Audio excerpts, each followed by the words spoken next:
जानते हैं तीर्थंकर चरित्र भाग 1 के आधार पर 13वें तीर्थंकर भगवान विमलनाथ की प्रथम देशना जो उन्होंने केवल ज्ञान प्राप्ति के तुरंत बाद दी थी। देशना प्रवचन उपदेश में भगवान बोधि दुर्लभ भावना के बारे में बताते हुए कहते हैं कि ये मनुष्य जीवन कितना कितना दुर्लभ है। जब अकाम निर्जरा के पुण्य से आगे बढ़ते हुए जीव स्थावर काय से छूटकर त्रस काय में आते हैं, फिर 2, 3, 4, 5 इंद्रिय अवस्था बहुत ही कठिन और लंबे काल के बाद मिलती है। पंचेंद्रिय अवस्था में भी मनुष्य जन्म की प्राप्ति तब होती है जब कर्म बहुत हल्के रह जाते हैं। तभी आर्य देश, उत्तम कुल, सभी इंद्रियों का स्वस्थ मिलना, दीर्घ आयुष्य का प्राप्त होना इत्यादि होता है।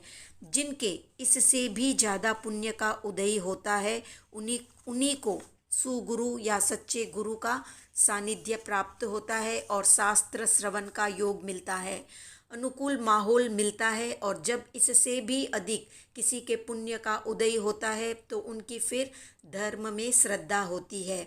धर्म में श्रद्धा होने पर भी तत्व रूपी बोधि रत्न की प्राप्ति होना महादुर्लभ है।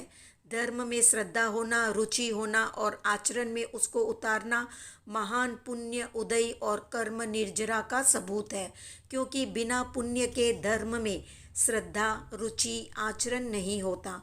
बोधि रत्न जितना दुर्लभ है उतनी राज, सत्ता, चक्रवर्तीपन की प्राप्ति दुर्लभ नहीं है। चक्रवर्ती भी दरिद्र है अगर उसे बोधि रत्न प्राप्त नहीं हुआ है तो। भौतिक संपदा केवल इसी जन्म तक साथ देती है, जबकि बोधि रत्न की आध्यात्मिक संपदा जन्मों जन्मों तक व्यक्ति को बचाती है। विस्तार से जानने के लिए चैनल की प्लेलिस्ट को चेक करें।